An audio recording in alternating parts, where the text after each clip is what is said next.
Hola, buenas tardes. Gracias por venir. Aquí estamos una vez más para estudiar en este curso que se llama La Doctrina de Dios. Voy a darles un breve repaso. Estamos en la lección 4, pero en la 3. En general, lo que hemos estado tocando es una variedad o serie de preguntas, tal como ¿quién es Dios? Es la pregunta principal de este curso. ¿Qué hace Dios? ¿Cómo podemos conocer a Dios? Y también hemos visto que Dios se ha revelado en términos del pacto, es decir, en términos de una relación personal con sus criaturas y con su creación.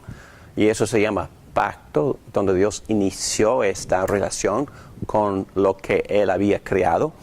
Pero también hemos visto que Dios se revela a través de la creación.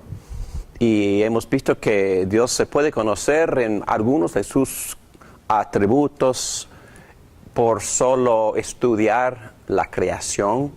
Pero para poder conocer la voluntad de Dios y el plan de salvación, tenemos que meternos a estudiar lo que se llama la palabra de Dios, la manera principal y más específica por medio de la cual Dios se ha revelado.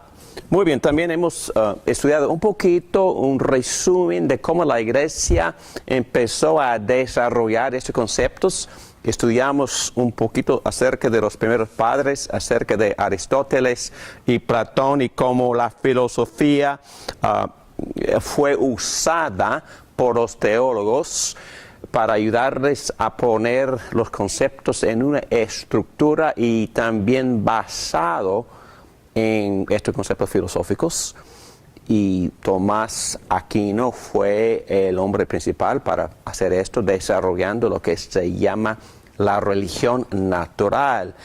Y en eso él enfatizó lo que se llama analogía, pero él quería decir que es posible conocer la esencia de Dios por la analogía.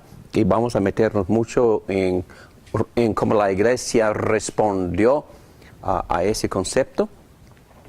Y también vamos a tocar brevemente cómo aún los reformadores y los que escribieron la Confesión de Fe de Westminster también fueron influenciados también por esta evolución de ideas que salieron de la filosofía griega.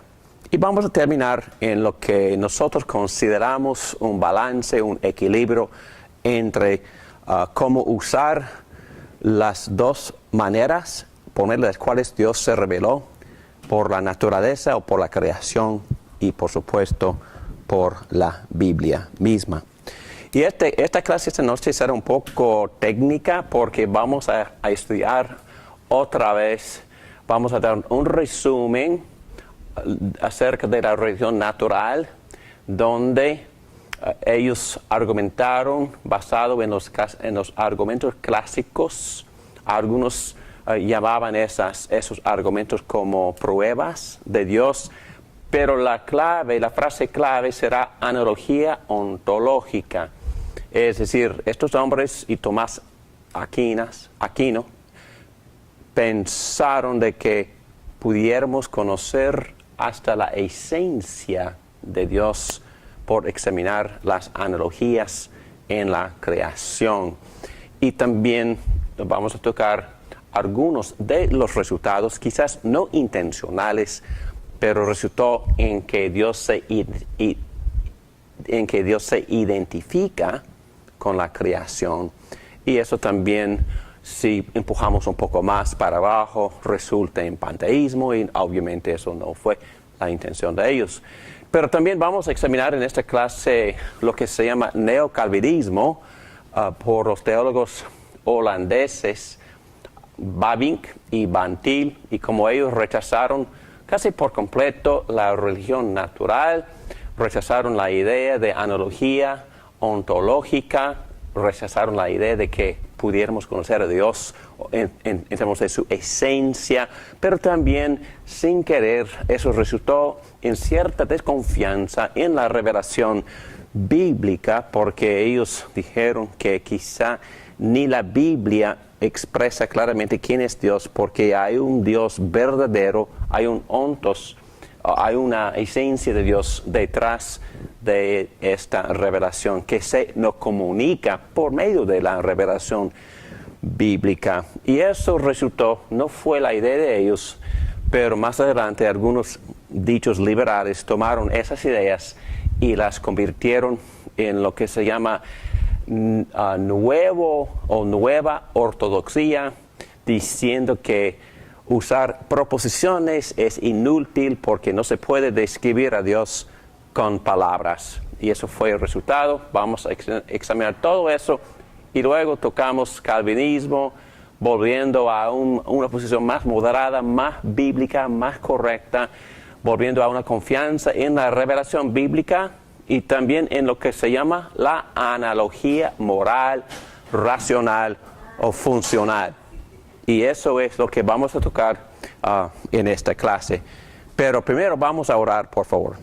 Gracias, Dios, por darnos este privilegio de reunirnos una vez más en estudiar no solo tu palabra, pero tratar de conocerte a ti como tú nos has revelado.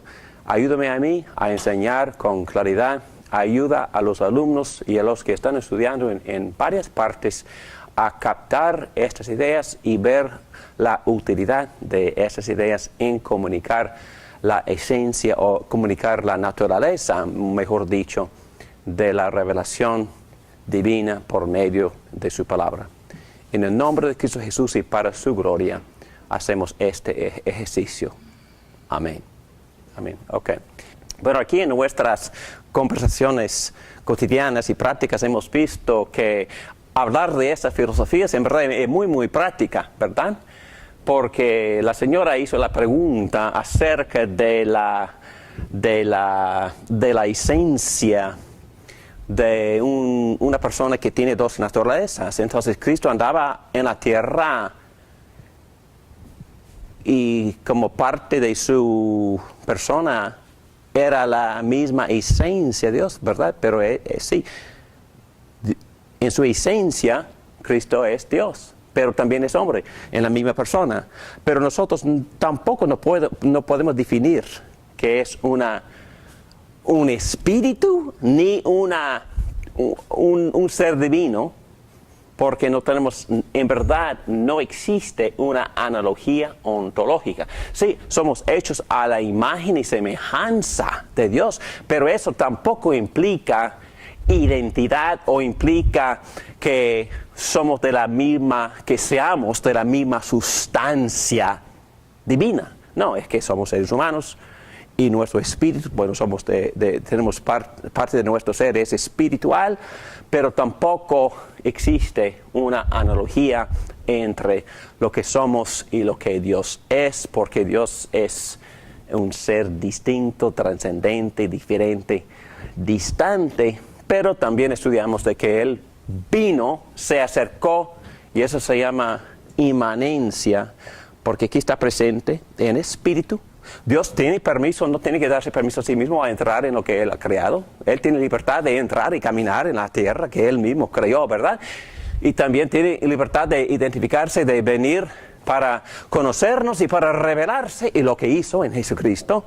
Y también Él se define en la Biblia, y vamos a llegar acá en estas discusiones a una posición moderada, bíblica, sí calvinista, pero toma en cuenta todas estas discusiones, pero toma en serio la forma en que Dios se ha revelado por medio de la creación y sus límites, pero también toma en serio la forma en que Dios se ha revelado por la Biblia.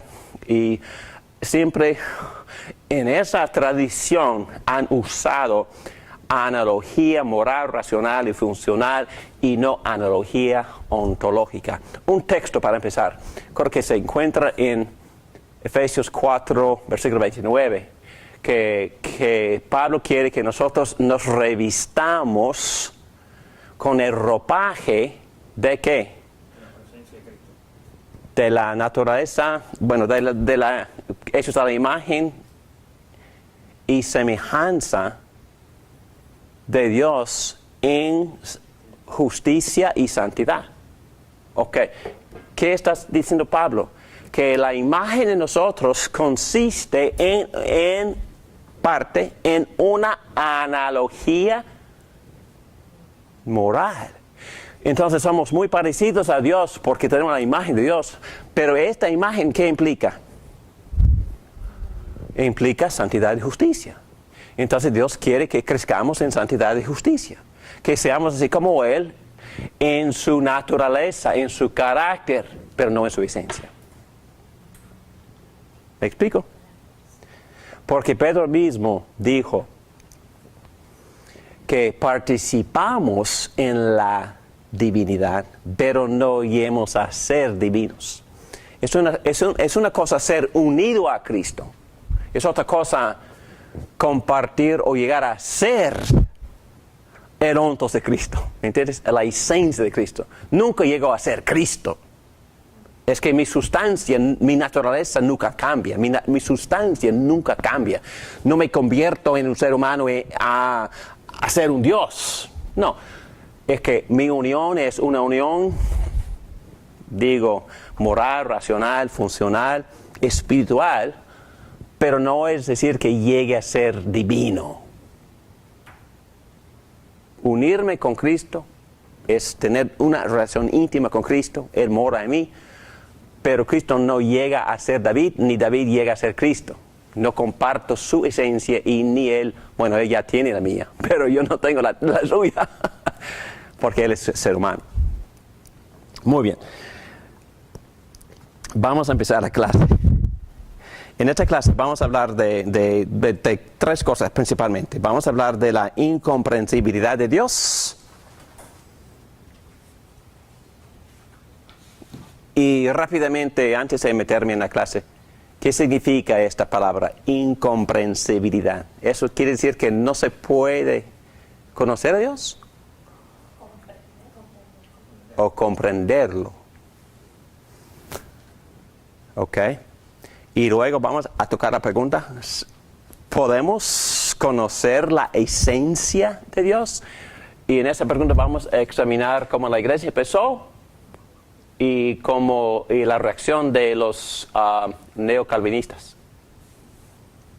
Y luego vamos a hacer otra pregunta, vamos a examinar el beneficio o el valor de hablar de Dios en términos de sus atributos. ¿Cuál es el valor de eso? Y de dónde vino este concepto de atributos. Y en verdad no vino de la Biblia, vino de la filosofía griega. Y vamos a ver esto. Y vamos a ver cómo esa influencia continúa hoy en día. Continúa influenciando a nuestros teólogos. Y aún nuestros teólogos calvinistas y reformados. Y bueno, y últimamente vamos a hablar de quién es Dios, que es la pregunta apropiada. Porque lo que estamos en un sentido rechazando gentilmente es la pregunta, ¿qué es Dios? ¿Y por qué es una pregunta inapropiada? ¿Que se mete con el ontos? Sí, exactamente. Y es imposible conocerlo. Conocer Nadie eso. sabe. Y vamos a ver que los teólogos concluyeron que son inútiles especulaciones tratar de contestar la pregunta, ¿qué es Dios? Es como tratar de explicar, ¿qué es Carmen? Bueno, y vamos a volver a tocar esa metáfora, porque también nos puede instruir mucho acerca de la inutilidad de la pregunta. ¿Ok? Pero la pregunta apropiada es, ¿quién es? Porque cuando hacemos la pregunta ¿quién es? Vamos a empezar a describirlo. Y vamos a ir a dos lugares. Vamos a ir a la creación y vamos a ir principalmente para corregir todos nuestros conceptos. Vamos a ir a a la Biblia, a la palabra de Dios, que es la revelación, por medio de la cual Dios se ha revelado y donde Dios mismo nos dice, yo soy así como tal cosa, así como esa roca, o así como una madre. Yo soy como un amante, parecido. Yo soy como un amigo, parecido. Yo soy como un maestro, profeta, parecido. Entonces, todas esas cosas nos ayudan. Yo voy a empezar con esta ilustración. Hace un par de meses, mi esposa y yo estuvimos con una señorita en una situación de atenderle a una anciana que estaba muriendo. Y la profesión de esta señorita es cuidar a ese tipo de personas en esas condiciones. Y por supuesto que sí, poco a poco todas las conversaciones obviamente llegan a su autor siempre. Es que es inevitable hablar de Cristo, ¿verdad? Ustedes han visto esto en sus reacciones, ¿verdad? Porque si Cristo es el autor y creador de todo, entonces inevitablemente todo termina hablando de Él. Entonces, hablamos un poquito porque ella nos escuchó orando, cantando himnos, animando a esta creyente que estaba muriendo, y ella prestó atención y de repente me hizo una pregunta.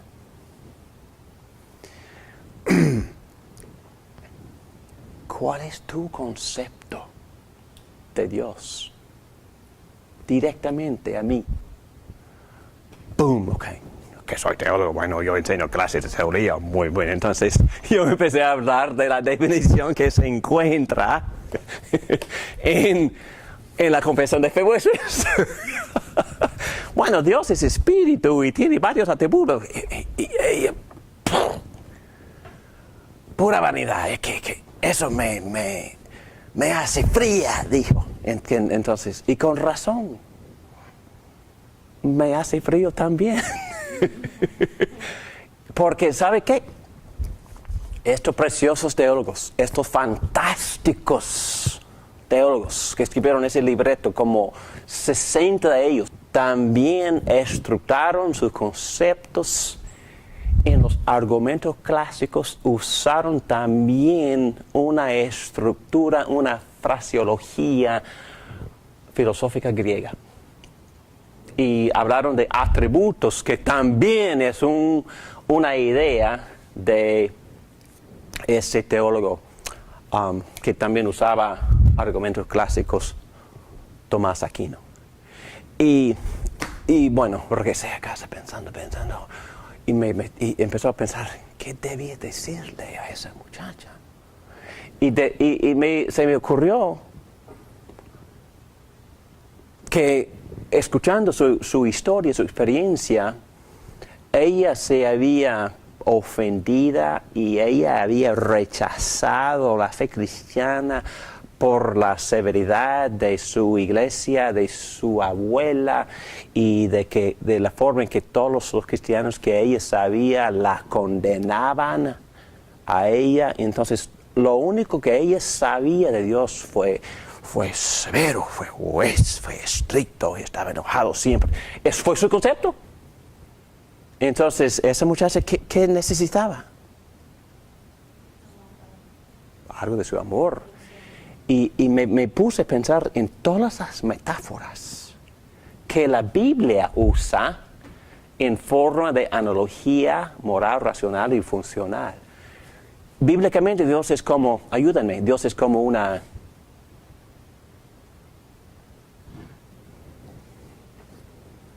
Mi mente va a los salmos, es mi protector, es mi refugio, es mi roca, es mi refugio, es mi torre fuerte, es mi esperanza. Bueno, bíblicamente es mi amante, es mi amigo, es mi consolador, es mi Padre eterno. Es mi Padre misericordioso, como Pablo enseña en 2 Corintios capítulo 1. Entonces, hay que seleccionar nuestras analogías con mucho cuidado, porque son docenas, no, son cientos Y Dios se ha revelado así en términos nuestros, en términos de los cuales nosotros podemos entender y conocerlo así como Él es. Porque Él es muchísimo más de estas metáforas, pero no es menos. ¿Entienden? Es más, pero no es menos. Entonces, lo que vamos a ver en esta clase es que por medio de esas analogías, nosotros sí podemos conocer a Dios verdadero y real. Porque Él se nos ha revelado usando estas metáforas que existen, estas analogías que existen en su creación. Muy bien. En la incomprensibilidad de Dios estamos en página 25 en las guías. Dice así: la trascendencia requiere revelación. Bueno, otra vez. La palabra trascendente, ¿qué quiere decir? Que Dios es separado, es otro, es distinto y también en un sentido es distante. Y por ser un ontos distinto, es imposible conocerlo sin que Él se nos revele, sin que Él venga y se meta y entre y inicie una relación conmigo o con su creación en general. Y eso se llama pacto. Y no voy a volver a definir esa palabra, pero Dios viene en su pacto. Bueno, la revelación cierra la distancia. Bueno, sí, es distante, pero gracias a Dios la revelación cierra la distancia. Y cuando usamos la Biblia, la distancia se cierra. Y si vemos al Cristo revelado en estas páginas, la distancia se cierra por completo. Porque lo que profesa el cristianismo es que Dios ha creado, Dios ha venido y Dios se ha relacionado con nosotros. Él ha iniciado la relación personal con nosotros. Dios entra al mundo, Dios se relaciona con otras personas y revela su palabra sin perder su identidad. Ya me entienden por qué usa esa frase, ¿verdad? Uso esa frase. Porque dije, sin perder su identidad. ¿Cómo es que Dios puede meterse en su creación sin perder su identidad? Porque muchos dicen que son de la misma sustancia. Pero el cristianismo dice que no. Dios, quien es trascendente, puede venir sin perder su identidad. Y ha venido y no ha perdido su identidad. No ha llegado a ser creación. No ha dejado de ser Dios por el hecho de que ha venido. Y no pecó, pero ha venido y no ha perdido su esencia, no ha perdido su ontos, su ser. Todavía es Dios. Es milagrosamente, Dios ha venido y Dios habló. Antes de llegar a ser carne o llegar a ser humano, hablaba. ¿Con quién hablaba? Moisés. Con Moisés, Abraham. Y hablaba en voz alta. Noé, sí. Conversaba con Adán y Eva, con Sarai. Y entonces él vino y hablaba y no perdió su identidad. Siguió siendo Dios. Y yo sigo siendo ser humano. Tampoco pierdo mi identidad por conocerlo. Muy bien. B. Limitaciones humanas en relación a la revelación. Ya tocamos este punto en otra clase, pero ¿en qué sentido es el pecado una limitación en mi habilidad de relacionarme con la revelación o con el Dios revelado? ¿Cómo es un obstáculo mi pecado? ¿En qué sentido? Recuerda que tocamos los versículos en Romanos capítulo 1, versículo 18. Reprimen. Sí, es que Pablo argumenta de que la creación en sí es suficiente para que yo conozca a Dios. Pero ¿qué hago o qué hace el ser humano pecador con esta revelación? La reprimen. La reprime. es que no quiere tener que ver, no quiere liderar. Entonces su pecado, si está, y recuerden que lo que hicieron Adán y Eva cuando Dios llegó después de su pecado. Se escondieron. Es que yo lo hago, yo cuando peco también me escondo. No, es que cuando Dios dice, no quiero hablar con Dios, por vergüenza. Entonces hacemos lo mismo. Y había un evangelista muy, muy astuto y muy teólogo y usaba mucho la apologética, pero en ocasiones dejó de usar la apologética porque sabía que la persona estaba resistiendo no por cuestiones intelectuales, sino por vivir en inmoralidad. Una persona viviendo en inmoralidad no quiere lidiar con un Dios juez, no quiere lidiar con un Dios santo, no quiere lidiar con Dios que en verdad aborrece lo que está haciendo. Entonces mejor redefinir, mejor concluir, bueno, Dios es una energía, o mejor Dios también es quizás una presencia, quizás como una nube, o quizás es parte de la creación, y quizás entonces no tengo que preocuparme de un Dios que es una persona y juez. Entonces ponen nuevas definiciones. Muy bien, entonces, pero no solo el pecado, pero la inmadurez. Adán y Eva fueron creados perfectos, pero no completamente educados en todo sentido de la palabra. Tuvieron que aprender muchas cosas de Dios. En algunas ocasiones Jesucristo diría a sus discípulos, yo tengo mucho para compartir con ustedes, pero no están dispuestos todavía para recibir lo que tengo que enseñarles. Entonces, por ignorancia o por inmadurez, es imposible a veces avanzarnos o entender la revelación de Dios, y por supuesto finitud de criatura. Y tenemos, Dios es, bueno, usando palabras clásicas, Dios es infinito. Y también usando palabras clásicas, Dios es omnisciente. ¿Qué significa esa palabra? Omnisciente. ¿Lo sabe todo? Lo sabe todo, entonces no hay nada que él no sepa. y lo sabe todo en un instante, no tiene que, déjeme pensar. Es que no piensa secuentemente o seguidamente, es la palabra. No, lo sabe todo. Y en ese sentido, nosotros así no somos. Tenemos una cabeza, bueno, finito. Algunos tienen cabezas más grandes que otros, pero en general la cabeza es pequeña, y dentro de esa cabeza existe un cerebro más pequeño, y ese cerebro es finito y no puede contener todos los conocimientos de todo el universo, de toda la creación. Entonces somos finitos. Entonces la finitud también es una limitación en nuestra habilidad de entender, de comprender la revelación de Dios. Entonces Dios tiene que hacer algo. ¿Qué es lo que Dios tiene que hacer? Bueno, mi pecado me obstruye, me impide, mi dureza de corazón, mi orgullo.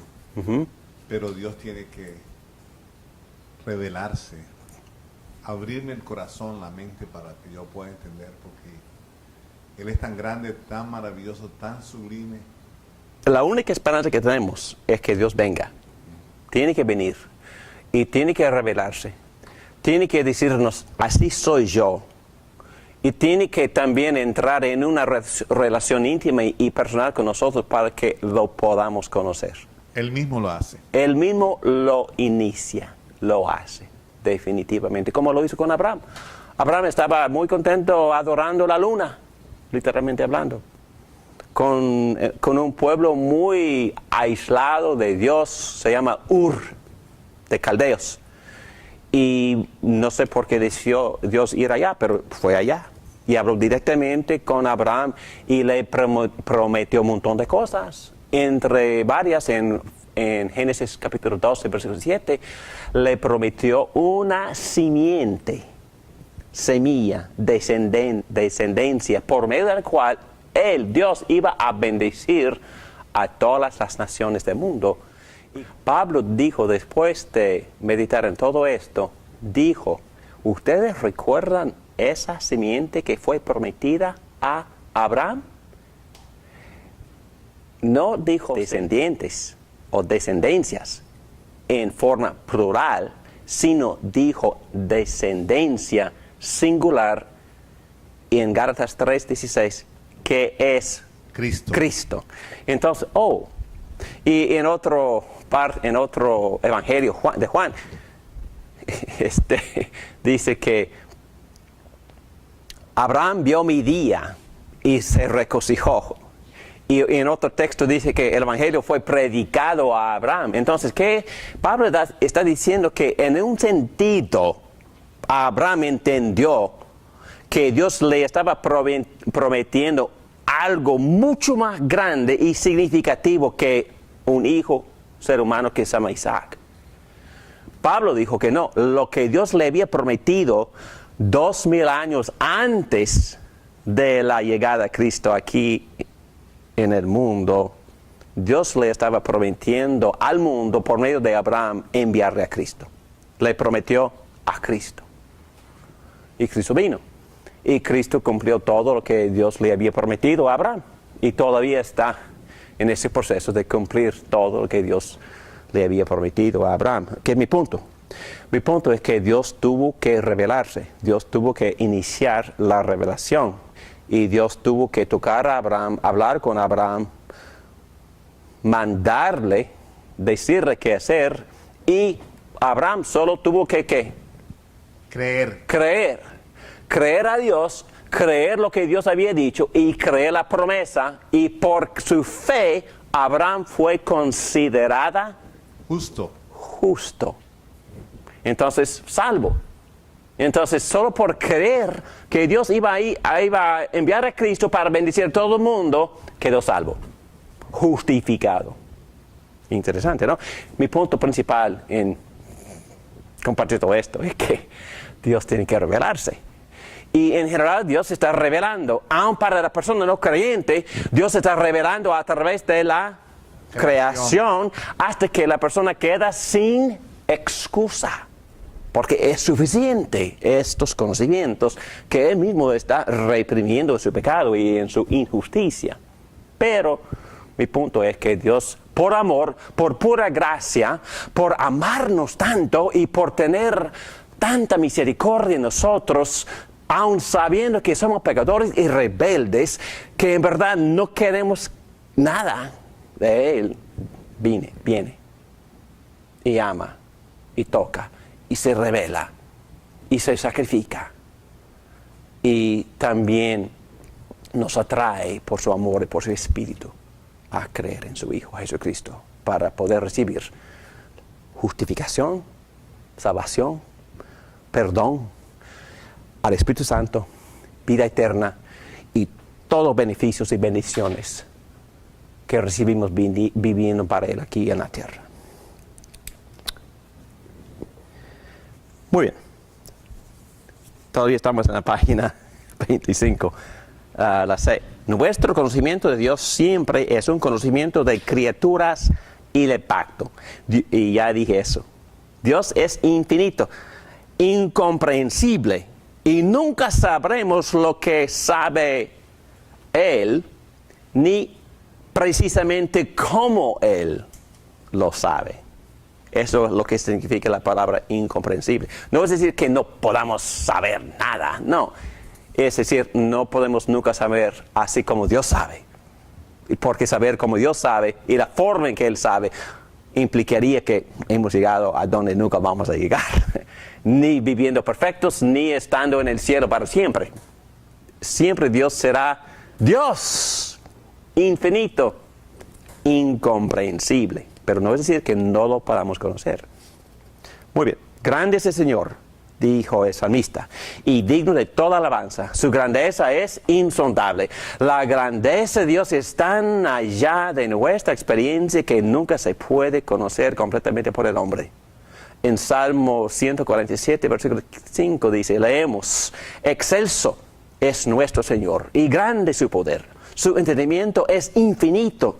Tanto Dios como su entendimiento transciende todas nuestras habilidades para razonar, experimentar y mantener tales pensamientos en nuestra cabeza.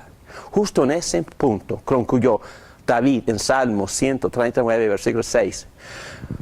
Conocimiento tan maravilloso rebasa mi comprensión, tan sublime es que no puedo entenderlo. Yahvé mismo en Isaías 55, versículos 8 y 9 dice, porque mis pensamientos no son los de ustedes, ni sus caminos son los míos, afirma el Señor. Mis caminos y mis pensamientos son más altos que los de ustedes, más altos que los cielos sobre la tierra.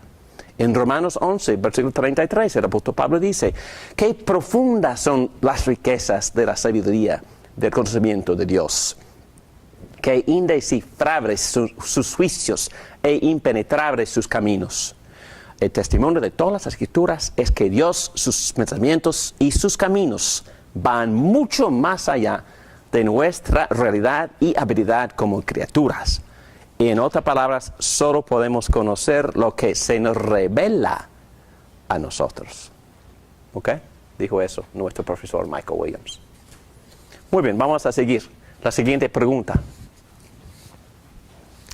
La siguiente pregunta es esta. ¿Podemos conocer la esencia de Dios? Y ya la hemos contestado, ¿verdad? Y la respuesta es no. Ok, aquí nos metemos en esta tradición neocalvinista. Y por estos dos teólogos, Bavinck y Van Til. Bavinck vivió prácticamente como 150 años en el pasado y Van Til murió hace como 40 años por ahí. La tradición dice, el hombre no puede conocer la esencia de Dios. Citando Calvino. Calvino estimó que el intento de examinar la esencia de Dios era una especulación vana. Dijo él, es suficiente para nosotros familiarizarnos con su carácter y conocer lo que es conforme a su naturaleza. Fíjense que él usa palabras como carácter y naturaleza, hasta atributos, pero no usa la palabra esencia. Esencias son abstracciones filosóficas que son foráneas a la revelación bíblica. Las escrituras conocen a Dios a través de su acción según el pacto o según su manera de relacionarse con nosotros. La Biblia no se ocupa en hablar de Dios tal como Él es en y desde sí mismo, ad intra, que es latín para decir no estamos estudiando lo que está dentro de Dios, sino habla de Dios tal como Él viene a nosotros en su palabra ad extra, o decir fuera de sí mismo. Entonces conocemos a Dios por sus expresiones, sus palabras, sus acciones, por su involucramiento en la historia de la humanidad. Y por lo tanto, no estudiamos a Dios por sí mismo, estudiamos su revelación, que es tanto un puente como un límite entre el Creador y la criatura. Ok, ¿por qué dijo eso? ¿En qué sentido es la Biblia un puente entre ese hermano y Dios? Un puente vendría siendo Cristo, ¿no? Cristo es el puente de Dios con el hombre. Me habla de Cristo, que es la revelación exacta de Dios. ¿Ok? ¿Y en qué sentido es un límite? ¿La palabra? Me da información exhausta de Dios. Me dice todo lo que es Dios. Lo que Dios quiere que sepamos, nada más. Nada más. Lo que tenemos aquí es suficiente, pero no es todo. Y también es un límite porque, y voy a meterme en algo peligroso, porque voy a meterme en un error de ellos. Es un límite porque son palabras. Y estas palabras sí describen así como es Dios. Pero al describirlo, al darle características, también le ponen ciertas limitaciones. Es decir, Dios es mucho más de cualquier listado de descripciones que podremos sacar aún de la Biblia. Es mucho más, pero no es menos. Y podremos confiar en lo que Dios me revela a través de estas palabras. Y en otros textos que dicen que estas palabras son suficientes para darme los conocimientos que yo necesito ahora. Quizá un día sabremos más. ¿Dónde? ¿Cuándo? Cuando estemos en su presencia. En su presencia. ¿Y lo vamos a conocer comprensiblemente?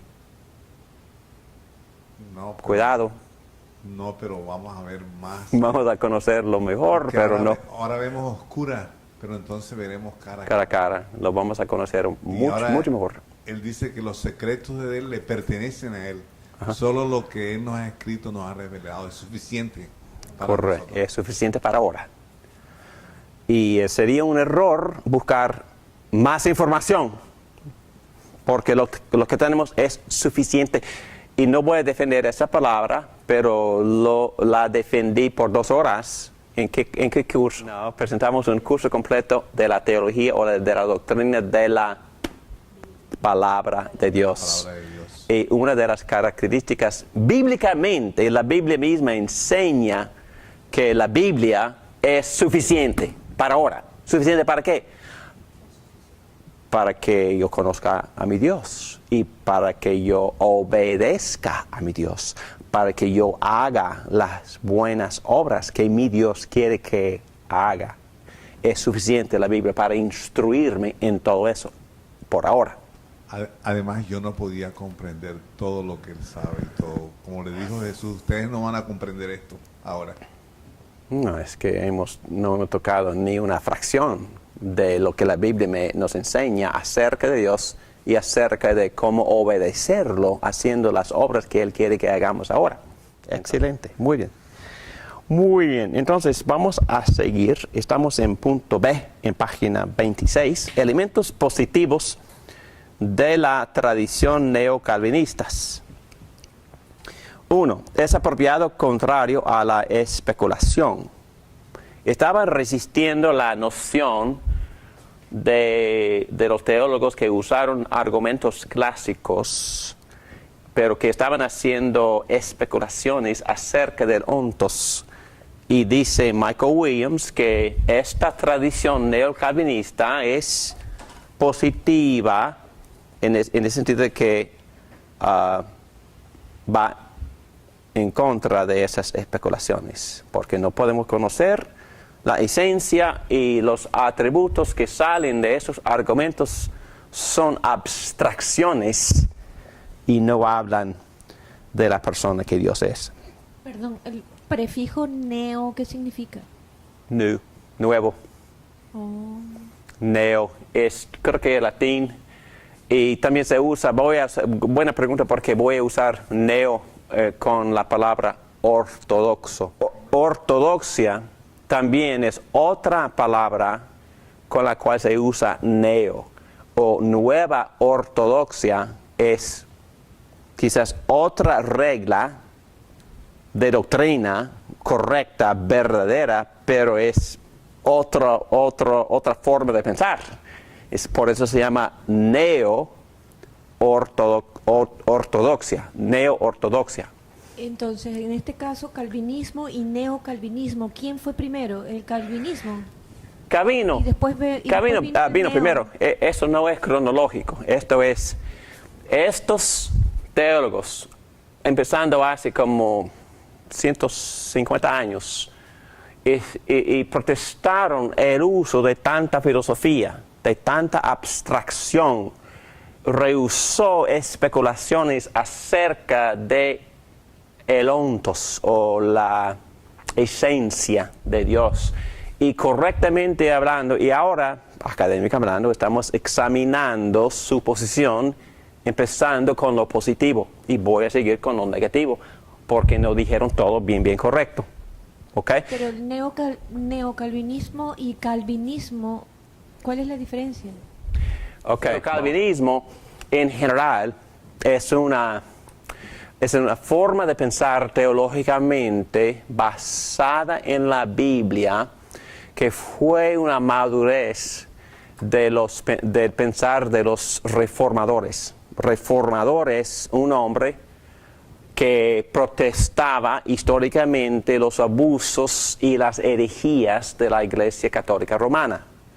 Y resultó en el año 1517 con Martín Lutero, otro reformador, quizás el reformador más famoso, porque el movimiento reformado, en otras palabras, las iglesias protestantes evangélicas se llaman cristianas hoy en día, empezaron con esta protesta y Martín Lutero no quiso salir, pero lo expulsaron de la iglesia por sus ideas, pero sus ideas eran simplemente volver al concepto bíblico en cuanto a ¿qué? La justificación. ¿Cómo me justifico ante Dios? Y él contestó bíblicamente por estudiar Romanos y Gálatas que nosotros somos justificados ante Dios por La fe en Fe, Cristo. creer punto, en Cristo. más nada. Por fe en Cristo, por Cristo más nada. Cristo es mi Salvador, más nadie o más nada. Porque la salvación consiste en recibir la salvación que Cristo ganó. ¿Cómo ganó mi salvación Cristo? Por vivir perfecto. Por sacrificarse por mis pecados en la cruz, recibiendo la pena de muerte que yo merezco por mis pecados. Y eso satisfizo a la justicia del Padre que requiere que el pecado sea castigado. Cristo hizo todo eso. Cumplió la ley perfecta. Cumplió la ley perfecta, obedeció perfectamente lo que yo debo hacer y nunca lo voy a hacer. Cristo lo hizo por mí.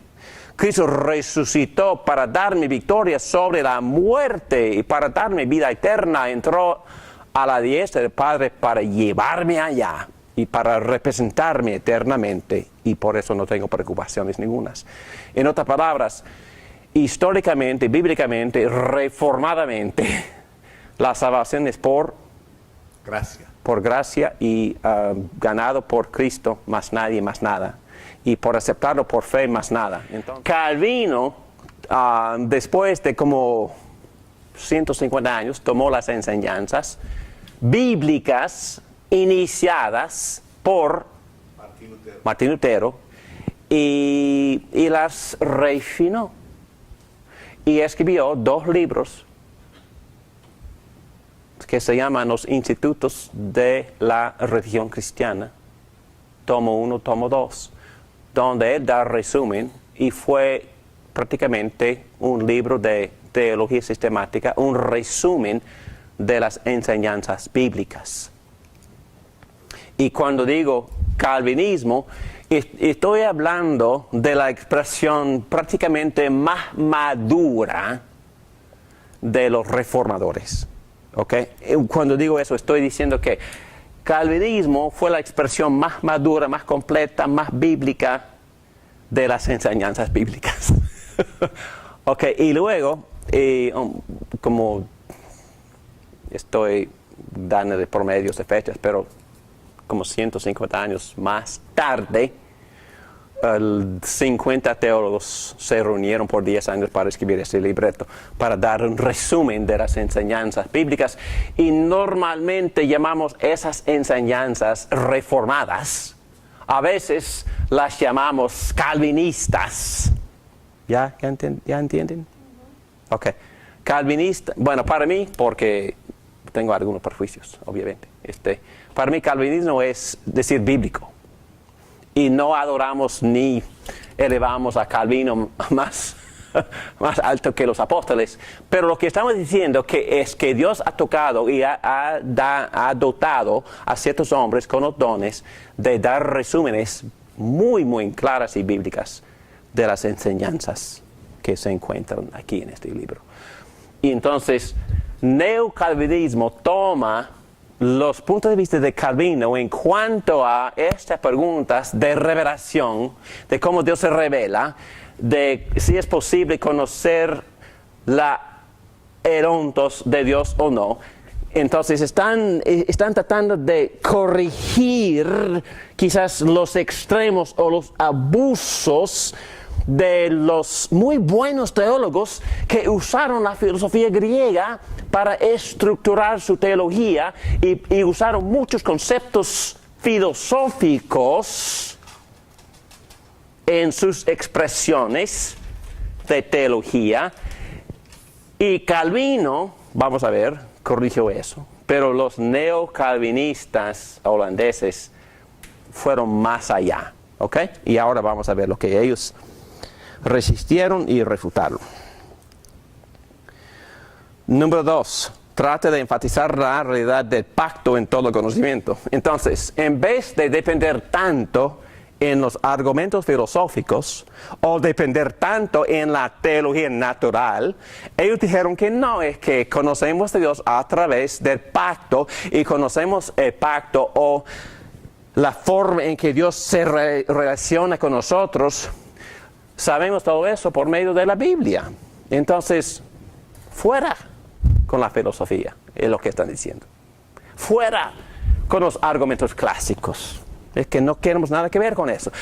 Fuera de analogía ontológica, porque no se puede conocer el ontos de Dios o la esencia de Dios. ¿Ya me explico?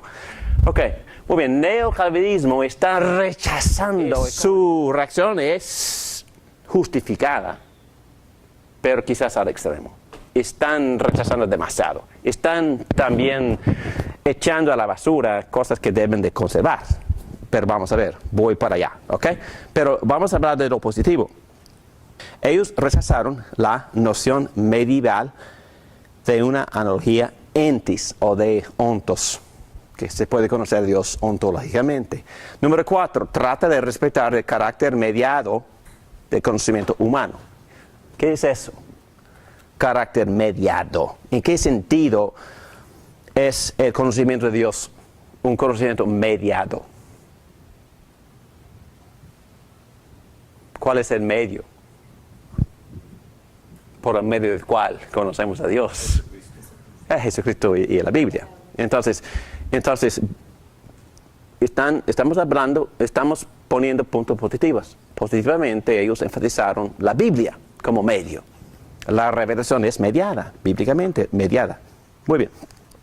5. Niega inherentemente la integridad de teología natural mientras afirma la revelación de la creación. En otras palabras, recuerdan todos estos argumentos clásicos que Tomás Aquino usó de Aristóteles para probar la existencia de Dios.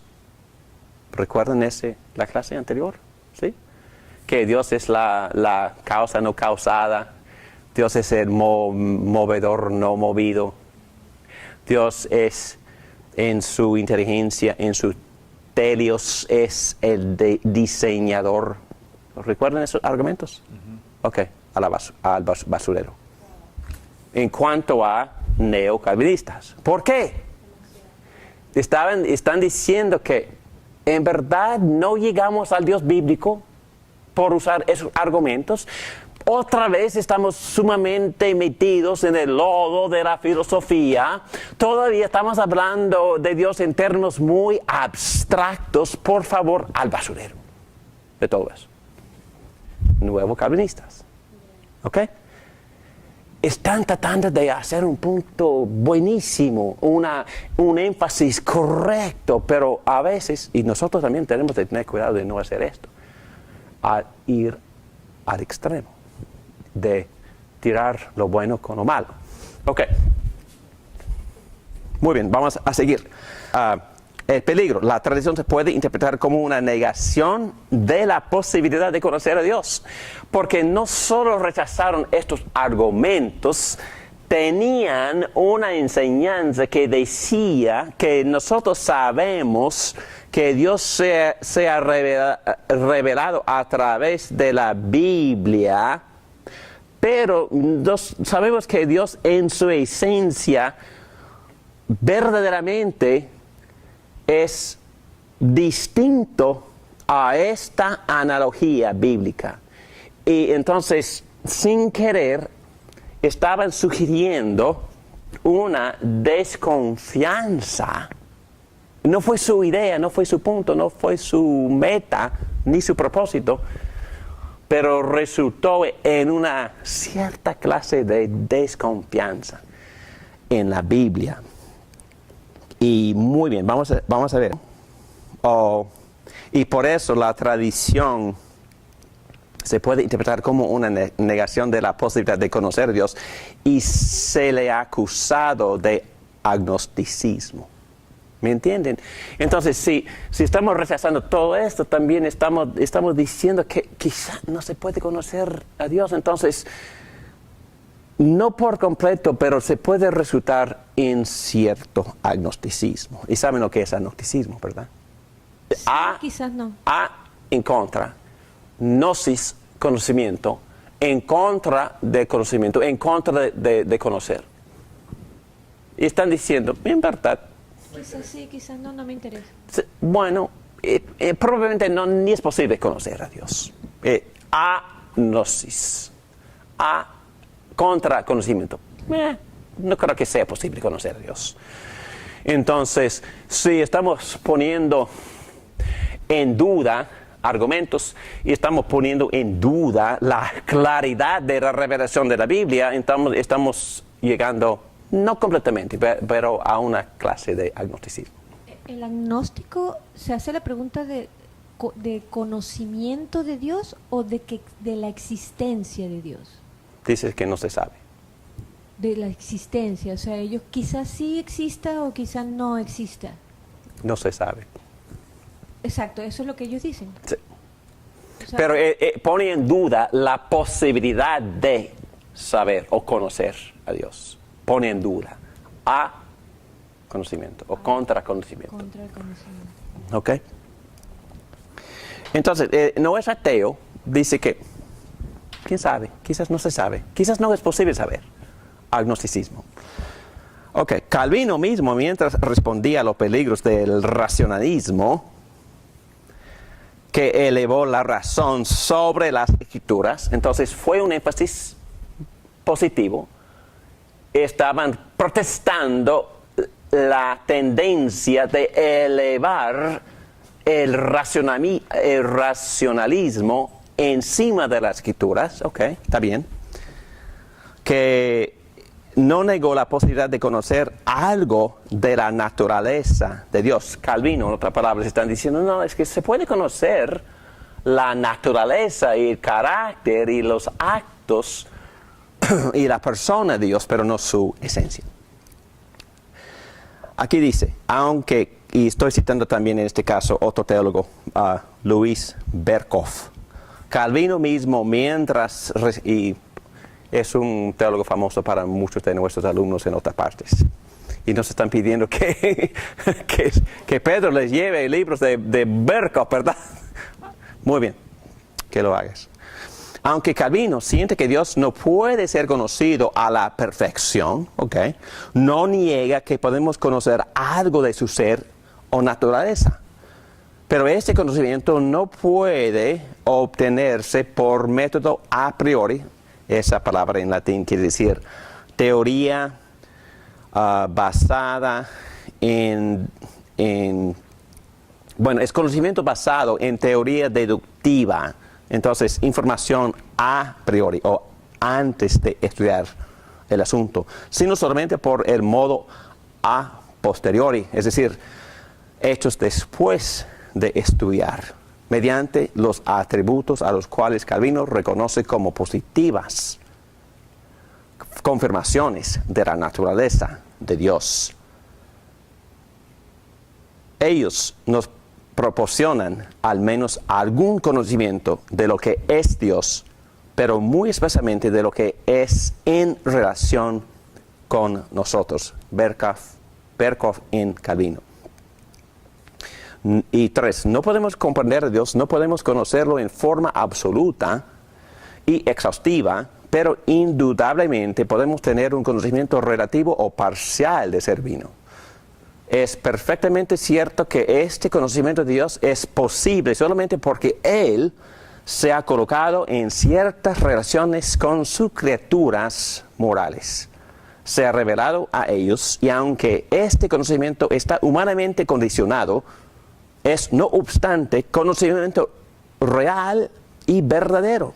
Punto muy importante. Y cuando menos es un conocimiento parcial de la naturaleza absoluta de Dios. En otras palabras, Calvino está diciendo es que obviamente no se puede conocer todo, pero podemos conocer algo, y lo que conocemos es verdadero y real. Por medio de la creación y también por medio de la Biblia. Muy bien. Número 4. Y número 4 más que nada es un punto davídico, es de David Morán. Es decir, además esta posición de neocalvinismo de los holandeses, aquí,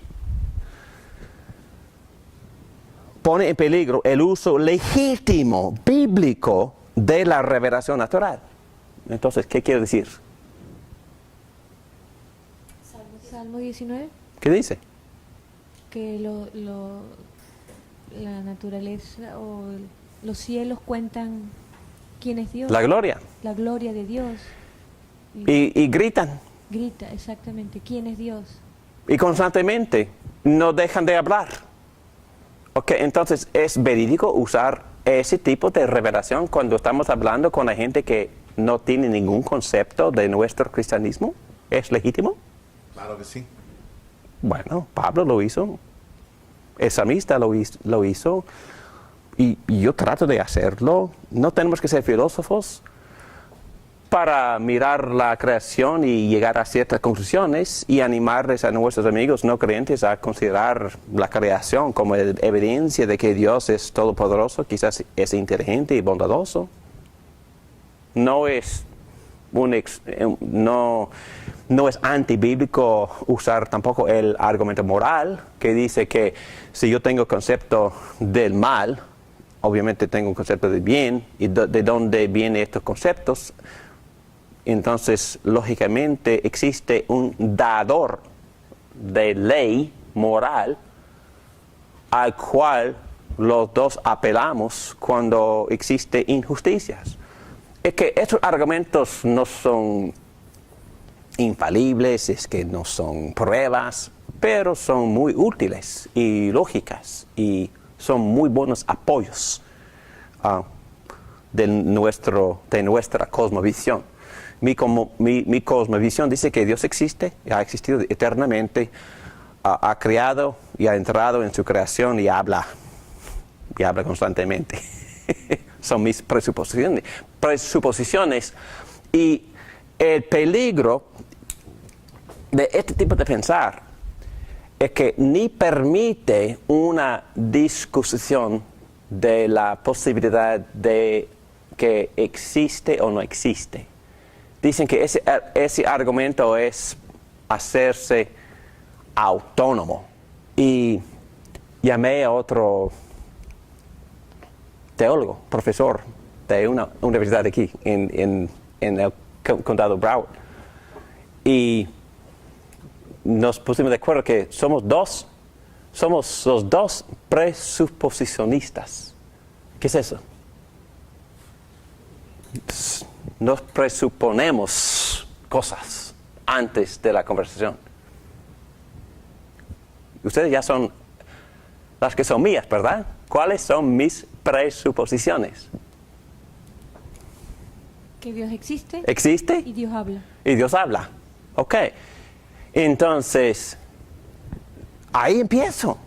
Pero eso es decir que no pueda defender o presentar evidencias o por lo menos algunos argumentos lógicos para apoyar mis presuposiciones. ¿Sí o no?